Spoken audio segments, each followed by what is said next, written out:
শিল্পী হওয়ার জন্য স্বতন্ত্র ড্রয়িং প্রয়োজন। শিল্প নিয়ে কথা বলছি, শিল্পী মোহাম্মদ শাহাবুদ্দিন। আসসালামু আলাইকুম, আমি শিল্পী মোহাম্মদ শাহাবুদ্দিন। আজকে আবার বসলাম আপনাদের সাথে কিছু কথা বলার জন্য। তো আজকে আমি কিছু কথা বলবো, কারণ বয়স কিন্তু অনেক হয়ে যাচ্ছে আমাদেরও। দেখতে দেখতে আমাদের স্যাররা চলে যাচ্ছে, বয়স হয়ে আমাদেরও বয়স হয়ে যাচ্ছে। তো শিল্পের মূল কিছু কথা যদি আমরা বলে না যাই, তাহলে এটা নতুন প্রজন্ম জানবেনও না, বুঝবেনও না এবং শিখতেও পারবেন না। তো জানার তো শেষ নাই, জানার অনেক আছে, এবং শিল্প সংস্কৃতি চর্চাতে শেষ বলতে কোনো কথা নাই। চর্চিত জীবন চর্চা করতে হবে এবং চলবে, এটা সুন্দরের পার্ট। এখানে আপনি যতই চর্চা করবেন ততই ভালো হবে। তো ভালো হইতে হইতে একটা পর্যায়ে গেলে তখন এটা একটা এটা পর্যায়ে বলা হয়, একটা লেভেল বলা হয়, উচ্চতা। তো একটা উচ্চতা যারা মাস্টার শিল্পী যাদেরকে বলে, এবং তাদেরকে আমরা মাস্টার শিল্পী ধরি একটা পর্যায়ে গেলে, এবং মাস্টার শিল্পীরাই আবার আরেক মাস্টার শিল্পীকে জাজ করে, স্বীকৃতি দেয় যে ওর হইছে, মানে ও একটু আগাইছে এবং ওর কাজগুলো ভালো হচ্ছে। যখন অন্য মাস্টার শিল্পীরা বলে যে ওর কাজ ভালো হচ্ছে, তখনই স্বীকৃতি পায়, এবং সেটা বলে কয়ে হয় না, মনে মনে ধরে নেয় একজন ভালো শিল্পী আরেকজন ভালো শিল্পীকে। অনেকে হিংসা করে, হিংসার কারণে মুখে বলতে চায় না যে তোর কাজগুলো ভালো। আর প্রকৃত শিল্পী যে, সে হিংসুতে হবে না এবং হিংসুটে হতেও পারবে না। হিংসা এমন একটা জিনিস, হিংসা করলে সে অধপতিত হবেই। এবং এই ধরেন আধ্যাত্মিক লাইনে বলা যায় এটাকে শিল্পচর্চা। তো আমি আজকে যে বিষয় নিয়ে কথা বলবো সেটা হলো ড্রয়িং। ড্রয়িং শিল্পের এমন একটা জায়গা, যে জায়গাটায় চর্চা করতে হবে। এর পূর্বে আমি কিছু কথা বলেছি শিল্প নিয়ে, যে শিল্প চর্চা করতে গেলে ড্রয়িং করতে হবে, এবং ড্রয়িং দিয়েই শুরু হয়। এই ড্রয়িং থাকবেই, ড্রয়িং তো না করলে তো হবে না, শিল্পী কিভাবে হবে? ড্রয়িং আগেই করতে হয়। প্রথম ড্রয়িং করতে হয়, তারপর ওইটার উপরে রং লাগাইতে হয়, পেন্সিল স্কেচ করতে হয়, জল রঙে করতে হয়, এক্সপেরিমেন্ট করেন। এক্সপেরিমেন্ট করতে গেলেও ওই যে পেঁচায় পোচায় যা দেন, ডট টট যেটাই দেন, সবই ড্রয়িং। তো এই ড্রয়িংটা শিল্পীদের কন্টিনিউ করতে হয়, একদিন দুদিন করলে হয় না, একেবারে পুরা জীবন। যেদিন থেকে শুরু করে মানুষ ছবি আঁকা, সেদিন থেকে ড্রয়িং শুরু। এবং ড্রয়িং নিয়ে কিছু পূর্ব কথাও আছে, যে এমন কিছু কথা আছে যে ড্রয়িং সবাই করে। পৃথিবীতে যত মানুষ জন্মায় কোনো না কোনোভাবে ড্রয়িং করে। দেখা গেল খেলার ছলে বসে আছে কোথাও গ্রামে একটা মানুষ বা একটা ছেলে, সে দেখা গেল মাটিতে আঁকতেছে। তো এই এই যে আঁকাটা, সে যে আঁকতেছে কোনো না কোনোভাবে, খাতার কোনায় ক্লাসে বসে আছে, স্যারের কথা শুনতেছে, মনোযোগ হারায় ফেললো, একটা গুলটি দিল আর একটা কিছু দিল, আঁকতেছে। তো এই যে এইভাবে এই জন্যই বলা হয় যে পৃথিবীতে যত মানুষ আসে সবাই কোনো না কোনোভাবে ড্রয়িং করে। যে যার জন্য, আর যারা আমরা প্রফেশনাল শিল্পী নিজেদেরকে দাবি করি বা শিল্পী হইতে আসছি, তারা তো ড্রয়িং সারা জীবনই করতে হয়, করতে করতে। তো এখন একাডেমিতে যখন আমরা গেলাম, একটা সময় তো বাড়িতে আঁকছি নিজেরা। তো আমাদের সময় এত শিক্ষকও পাওয়া যেত না এই ডেমরা এলাকায়, বা ঢাকায় গেলে হয়তো পাওয়া যেত। ঢাকা চারুকলা ইনস্টিটিউট, এখন চারুকলা অনুষদ, এটা বেজ হয়তো কারো না কারো পাওয়া যেত, কিন্তু সেই সুযোগটা অনেকেরই হয় না। আর যারা ছবি আঁকে তারা দেখা গেল ড্যামরায় আমি একলা, আবার হয়তো দেখা গেল ওই নরসিংদী থেকে আমার দুই বন্ধু আসছে, ওরা। এরকম এটা হয় কি ন্যাশনাল বলা যায়, মানে বিভিন্ন এলাকা থেকে এসে আমরা একসাথে জড়ো হয়েছি এই ধরেন অনুষদে, চারুকলা অনুষদে বা চারুকলা ইনস্টিটিউটগুলোতে। তো জড়ো হয়ে আমরা একসাথে চর্চা শুরু করছি, যারা পূর্বে আমাদের টিচার হয়েছে যারা, বা বড় ভাইরা কোচিংয়ে শিখাইছে, এবং যারা ধরেন ওই যে থেকে ইন্ডিয়া থেকে বা বিভিন্ন দেশ থেকে, ইতালি, জাপান থেকে শিক্ষা আসছে, তো তারা হলো আমাদের স্যার, এবং স্বনামধন্য সবাই আমাদের স্যার ছিল। এক নামে সারা পৃথিবী চিনে তাদেরকে, বাংলাদেশ চিনে, এরকম। তো এরা এই যে ধরেন ড্রয়িংটা শুরু করছি তাদের কাছে, এটা হলো একাডেমিতে যখন গেলাম। তো প্রথমেই ধরেন যে বড় ভাইদের কাছ থেকে শিখছি, যেমন আমি চারুকলায় এক বড় ভাইকে গিয়ে পাইয়া গেছি, শামসুল আলম এন্নান। সে আমাকে প্রতিদিন বলতো 100 ড্রয়িং করে নিয়ে আসবা, অন্যথায় আমার সাথে দেখা করো না, যদি এটা পারো আসবা। তো আমি এতগুলো পারতাম না, 50, 40, 60 এরকম হইতো। তো এগুলো নিয়ে তারপর তার সাথে দেখা করতাম, সে আবার সেগুলো ঠিকঠাক করে দিত। তো সেটা হলো যে গ্রামার, যে একাডেমিক যে গ্রামারগুলো তৈরি হয়েছে, সেই গ্রামারগুলো সে শিক্ষা দিত। তারপর আবার কোচিংয়ে আহাদ ভাইকে মনে আছে। তো এই যে ধরেন তারা দেখা দেখা ধরেন এই যে আমাদেরকে ঠিক করে দিত ড্রয়িংগুলো, মানে শিক্ষা একেবারে গ্লাস থেকে শুরু করে পট, আমের পাতা, বিভিন্ন গাছের পাতা। তারপর তখন ডিজাইন পরীক্ষা হইতো, ভর্তি পরীক্ষায়, সেই ডিজাইনের জন্য ড্রয়িং, ত্রিভুজ, চতুর্ভুজ। এই যে ড্রয়িং একাডেমিক শিক্ষা, তখন আবার শুরু হয় একাডেমিক শিক্ষা, যখন একাডেমিতে আমরা শিল্পী হইতে যাই। তো একাডেমিক শিক্ষা, তো সেখানে যে ড্রয়িং যেগুলো গ্রামার অনুযায়ী পার্সপেক্টিভ, সেটাও আপনার পরিপ্রেক্ষিত, সেটা এই যে ভেনিশ হয়ে যায়, দূরে তাকাইলাম, চোখের দৃষ্টির আড়ালে যেটুকু যায় চোখ, সেখানে গিয়া ভেনিশিং পয়েন্টে চলে যায়। এই যে ধরেন ড্রয়িং শিখা এই পার্সপেক্টিভ নিয়ে, তো সেগুলো ওই যে ধরেন বিভিন্ন পটের ড্রয়িং করলাম, সেখানেও পার্সপেক্টিভ আছে। পাতার গ্রুপে যখন করলাম, তখনও দেখা গেল কাছের পাতাগুলো একটু বড়, পার্সপেক্টিভের কারণে পিছনের পাতাগুলো ছোট। তো এই যে কথাগুলো বললাম হলো বোঝার জন্য যে আসলে একাডেমিটা কি। একাডেমিতে তখন শুরু হয় একেবারে গ্রামার। তো এই গ্রামার ধরে আমরা ড্রয়িং করতেছি, করতে করতে আসে ফিগার ড্রয়িং করতেছি। তো সমস্ত কিছু ড্রয়িং, এই ধরেন হরিজন্টাল লাইনের উপরে যে ভার্টিক্যাল লাইনগুলো হয়েছে পৃথিবীতে, সবই ড্রয়িং। এবং এই জায়গাটা যারা জড়িত আছে সবাই শিল্পী, সেটা একটা সনের ঘর হোক, টিনের ঘর হোক, আবার এখানে যা আধুনিক বিল্ডিং হচ্ছে, আর্কিটেক্ট সেও ড্রয়িং করে। তো হয়তো ওরা স্কেল ব্যবহার করে, আমরা শিল্পীরা ফ্রি হ্যান্ডে আঁকা শিখি, স্কেল ব্যবহার করি না। স্কেলটা আমাদেরকে ডিজাইনে কিছু স্কেল ব্যবহার করতে দিত, কিন্তু ছবি আঁকার যে বলা হইতো যে বিষয়টা, যেগুলা, সেখানে আমাদের ফ্রি হ্যান্ড। এই ফ্রি হ্যান্ড চর্চা করতে করতে ড্রয়িং ধরেন প্রথম আমরা খাতাতেই করছি, একটা স্কেচ খাতা হাতে থাকতো, এরপরে কোয়ার্টার শিট বলতো। এই কোয়ার্টার শিটে, হাফ শিটে, ফুল শিট, বড় বড় ক্যানভাস ড্রয়িং করতে হবে। এবং এই যে ড্রয়িং করতে করতে, তো যেটা বেশি দরকার, আমার অস্ট্রেলিয়ায় যে ডিরেক্টর ছিল, সহকারী ডিরেক্টর, সে আমাকে একদিন একটা খাতা কিনে দিল। আমি পূর্বে বলেছি যে, আর বলে দিল যে এত ছোট্ট একটা খাতা, বলে দিল যে এই খাতাটা তোমার হাতে থাকবে সবসময়। তো স্যারের কথাটা রাখতে চেষ্টা করছি। বা এখানেও শিশির স্যার আমাদেরকে দেখতো, নেসার স্যার ড্রয়িং দেখতো আমাদের। তো তারাও আমাদের এগুলো বলছে, তখনও আমাদের হাতে খাতা থাকতোই, বাধ্যতামূলক খাতা ব্যবহার করতে হবে। কিন্তু চূড়ান্ত পর্যায়ে আমি মাস্টার্স অস্ট্রেলিয়ায় করতে গিয়া সেইখানে দেখলাম যে সেই ডিরেক্টর স্যার আমাকে একটা খাতা কিনে দিল। এবং ওই যেইখান থেকে কিনলো সেটা আর্ট স্কুলেরই, অস্ট্রেলিয়া ন্যাশনাল ইউনিভার্সিটির আর্ট স্কুলেরই বিক্রয় কেন্দ্র। তো সেখান থেকে খাতাটা কিনে দিল, ওইটাই ইনস্টিটিউটের প্রতিষ্ঠান, Canberra art institute, Australia national ইউনিভার্সিটির ওই এখানে যখন অনুষদ এরকমই।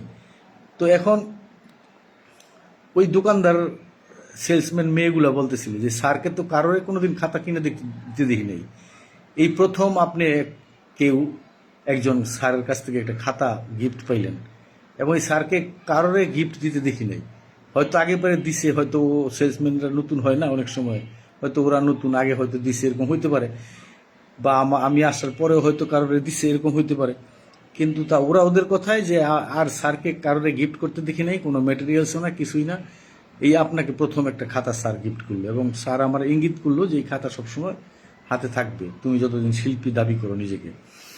তো এই যে ড্রয়িংয়ের জন্য, তো এই ড্রয়িং করতে করতে ধরেন এই যে ধারাবাহিক, আমি এখানে 88-এ শুরু করেছি ঢাকা চারুকলা ইনস্টিটিউট অনুষদে, ঢাকা বিশ্ববিদ্যালয় যেটা। তো এইটা 2000 সাল, তারপর 2000 আগে 1-2 বছর আমি অস্ট্রেলিয়ায়। তো তখন ওই যে স্যার দিল খাতা, আর আমি তখন ধরেন ওইখানে প্র্যাকটিস করতেছিলাম স্টুডিও বেস। তখন তো আমি তো এইখান থেকে ধরেন প্রাথমিক পর্যায়গুলো ড্রয়িংয়ের সব এইখান থেকে গ্রামারগুলো শিখাই গেছি। তো ওইখানে গিয়ে শুধু এক্সপেরিমেন্ট মানে ওইটা আপনার নতুন আবিষ্কার করতে হবে। নতুন আবিষ্কার করতে না পারলে তারা ডিগ্রি দিবে না, ফেল লেখা রেখে দিয়ে দিবে, এরকম। ওদের কোর্সের ছিল ভিজুয়াল আর্ট কোর্সের নাম। তো ভিজুয়াল আর্টের কোর্স একটু আপনার এই যে এখানে যে এফ দিয়ে বলি আমরা, যেমন বিএফএ, এমএফএ, ফাইন আর্টের সাথে ভিজুয়াল আর্টের একটু তফাৎ আছে। ভিজুয়াল আর্টের বিষয়টা একেবারেই ক্রিয়েটিভ কিছু তৈরি করতে হবে, নতুন কিছু তৈরি করতে হবে, অন্যথায় হবে না। এবং এইখানে যে কোর্স আমরা মাস্টার্সে গিয়ে এখানে কোর্স করছি, আপনার 2টা থাকে এক্সপেরিমেন্ট বিষয়ে, এটা ল্যান্ডস্কেপ আর একটা ফিগার পেন্টিং, এই বলা। কিন্তু ওইখানে তা না, ওইখানে আরও আগানো। এত ছাত্র, এর মধ্যে সবারই নতুন কিছু করতে হবে আবিষ্কার, এবং ওরা ওইভাবেই গাইড করে, আমাকেও গাইড করেছে স্যারেরা। তো এই যে ধরেন নতুন কিছু আবিষ্কার করা, সেইখানেও ড্রয়িং আছে, ড্রয়িং হইতেছে। এবং আমার অস্ট্রেলিয়ায় করে আসা যে কাজগুলো এবং ওই স্টাইলে যা কাজ করছি এগুলো মোটামুটি অনেকেই দেখছে, তখন এক্সিবিশন করছি এই দেশে আইসাও। তো এই যে ধরেন ড্রয়িং আছি, তো এই যে এই ড্রয়িং এখন যদি আমি ওই ড্রয়িংয়ের ধরেন একটা নতুনত্ব তো আছেই, নতুনত্ব করার পরেই আমি ওখানে ডিস্টিংশন রেজাল্ট পাইছি, অন্যথায় পাইতাম না। এবং সেখানে রঙের ব্যবহার নতুন, এবং যেটা কর্মপদ্ধতি বলে সেটা নতুন করতে পারলে সে গেইনার, সে ডিগ্রি পাবে, আর অন্যথায় ডিগ্রি দিবে না। তো এই যে ধরেন এই নতুন করার যে অনুপ্রেরণা এবং গাইড করা, সেই গাইড আমি এখানে নারায়ণগঞ্জ চারুকলায় যখন পড়াইছি, যেহেতু আমি এখানে নারায়ণগঞ্জ চারুকলা ইনস্টিটিউট ছিল ডিগ্রি পর্যন্ত অনার্স, তো এমএফের বিষয়গুলো চর্চা করার মতো জায়গা এখানে ছিল না। আমরা তখনও চেষ্টা করতেছিলাম এমএফএটা যোগ করতে নারায়ণগঞ্জ চারুকলা ইনস্টিটিউটে, কিন্তু সেটা হয় নাই ভাগ্যক্রমে।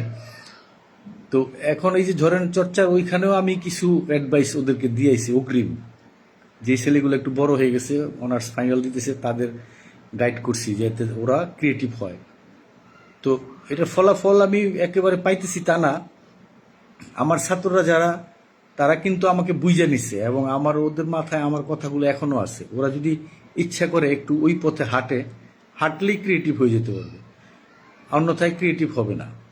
এখন এই যে ধরেন গতানুগতিক সবার মতো হাজার হাজার শিল্পী একই রকম আঁকতেছে, ড্রয়িং করলাম, একটু এদিকে মুছে দিলাম, ওদিকে মুছে দিলাম, হালকা করে রং দিলাম, একটু টেক্সচার দিলাম, এই স্টাইলটাই বেশি চলতেছে। এবং যা পূর্বে হইছে এবং বর্তমানে হইতেছে আমাদের সময় থেকে এখনো দেখি যে সকলের কাজ একই রকম। তো এই যে ধরেন নতুন কিছুতে যাওয়া, যদি আমাদের এই যে ইজমগুলো চিন্তা করি, কিউবিজমের সাথে আপনার ফবিজমের আলাদা পান না, তো সেই সময় যদি হইতে পারে এত আগে, তো এখন কেন হচ্ছে না? এখন সবই গতানুগতিক। একটা এক্সিবিশন চলছে, ছবি ওই যে ওর মতো এর মতো করে আমরা শুরু করি, অনুসরণ করে কাজ করি, করার পরে আমরা একটু আলাদা জায়গায় দেওয়ার চেষ্টা করি, আলাদা কিছু করার চেষ্টা করি। এই যে রঙের ব্যবহারে, ড্রয়িংয়ে, সব কিছুতে আমরা আলাদা করি না কেন, আলাদা করার চেষ্টা করি না কেন? আমার তো মনে হয় চেষ্টাই চলছে না। তো এখন আমরা যারা স্যার সাইজা বসেছি, এবং আমাদের গুরুরা যারা ছিল, ধরেন এটা বলা যাবে না যে আমাদের ব্যর্থতা। আমরা বর্তমানে গাইড করতে পারতেছি না, এবং সময় মনে হয় দেই না আমরা গাইড করার মতো। গাইড করলে বা এই যে মনে যে কথাগুলো আছে ওই আসল কথাগুলো যদি বলা যায় তো বের হবে না কেন, শিল্পী বের হবে না কেন? হবে। তা আমি আজকে ড্রয়িং বিষয় নিয়ে কথা বলতে চাইতেছিলাম। তো ড্রয়িংটা হইলো যে কোনো শিল্পী যদি কাজ করতেই থাকে ড্রয়িং করতেই থাকে, সেটা ধরেন একটা ফিগার পেন্টিংয়ে হইলো বা পোর্ট্রেটই হইলো বা ল্যান্ডস্কেপ হইলো, করতে হয় সবই। তো এই করতে করতে করতে করতে নিজস্ব একটা স্টাইল দাঁড়াবে, এবং সেটা দেখে পৃথিবীর মানুষ বলতে পারবে এবং বাংলার মানুষ বলতে পারবে যে এটা তো এই শাহাবুদ্দিনের কাজ। ওই মুক্তিযুদ্ধ আঁকে আমাদের শাহাবুদ্দিন ভাই, বড় ভাই, গুরু। তো এই যে ধরেন ফোর্স দেখাইতেছে, ড্রয়িং আলাদা চিনা যায়। তো এখন আমি যে ড্রয়িংটা করতেছি এখন একদম কাগজে কালিতে, তো কেন যেন আমার মনে হয় আমারগুলো এখন আলাদা করা যায়। এবং এটা আমি পাইছি যেমন আমার সমসাময়িক বা বড়দের কাছ থেকে ওরকম ইঙ্গিত পাইছি, বা বিদেশ থেকে ইন্ডিয়ান শিল্পীদের কাছ থেকে ওরকম ইঙ্গিত পাইছি যে তুমি অমুক দেশ ছাড়িয়ে গেছো, আমাদের বস ইন্ডিয়ান বসদের নাম বইলা তুমি ছাড়িয়ে গেছো। তো এটা নিজেরটা নিজে বলতে হয় না, আপনাদের অনুভূতি দিয়ে আমার কাজ দেখবেন, দেখলে বুঝতে পারবেন।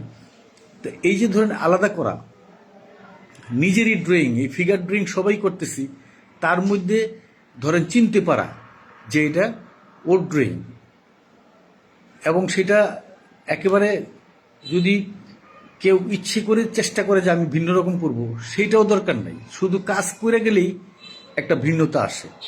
এবং আমার বিষয়ে আমার বেলায় তাই হয়েছে, আমি করতে করতে করতে করতে এখন দেখা যায় যে আলাদা মতন মনে হচ্ছে, ড্রয়িংগুলো অন্যদের চাইতে আলাদা মনে হচ্ছে এখন। তো এই যে ধরেন অস্ট্রেলিয়াতে একবার আবিষ্কার করে আসছি, সেখান থেকে আবিষ্কার করার পরে আমি একেবারে সব কিছু নতুন, কিভাবে রং দিব সেটা নতুন, সারফেস যেটা তল এবং যেটা প্লেট বলি আমরা, প্লেট আলাদা, এবং প্লেটের ভিতরে যে রঙগুলা সেগুলা আমি ওই ওদের অ্যাবরিজিনদের কাছ থেকে, অ্যাবরিজিনরা যে করে ওরা ডট বেশি দেয়, সাবধানে ডট দিনে আমি ডট ছাড়া ওইখান থেকে আলাদা হওয়া। তা ওইখানে পড়ার পরে এবং ওই গুরুদের মুখ থেকে শোনার পরে ডিস্টিংশন রেজাল্ট দিছে, এবং ওরা বলছে যে এটা তোমার হয়েছে, আবিষ্কার হয়েছে। এবং আমাদের এখানে ওই যে অক্সফোর্ড হারবার্ড থেকেও আর্ট ক্রিয়েটররা আসতো, তো ওদের মুখ থেকেও শুনতে পারছি আমি যে পৃথিবীতে কোনটা নাই, আগে দেখি নাই, সেই জায়গাটা তুমি করতে পারছো, যার জন্য তুমি গেইনার। এবং আমরা তো আর্ট ক্রিয়েটর লিখি, আমরা তোমাদের পিছনে পিছনে ঘুরি, এবং তাই হইতেছিল, ওরা আমার পিছনে পিছনে ঘুরতেছিল, অক্সফোর্ড হারবার্ডের আপনার আর্ট ক্রিয়েটররা, যারা ওইখানে ওই যে আর্ট হিস্ট্রি পড়ায় এবং লিখে।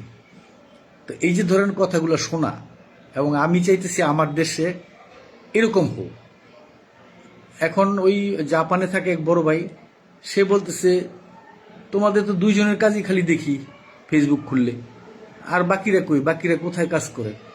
এখন সবাই শিল্পী সাইজা থাইকা কাজ না কইরা কোনো জায়গায় একটা এক্সিবিশন হলো, ডাক পড়লো, গিয়া কোনো রকম একটা ছবি আইকা জমা দিয়ে দিলাম, ঝুললো, বড় বড় এক্সিবিশনগুলো আসলো, এশিয়ান, ইয়াং, ন্যাশনাল, একটা দুইটা কাজ করলাম, ছবি তুলে জমা দিলাম, হইল।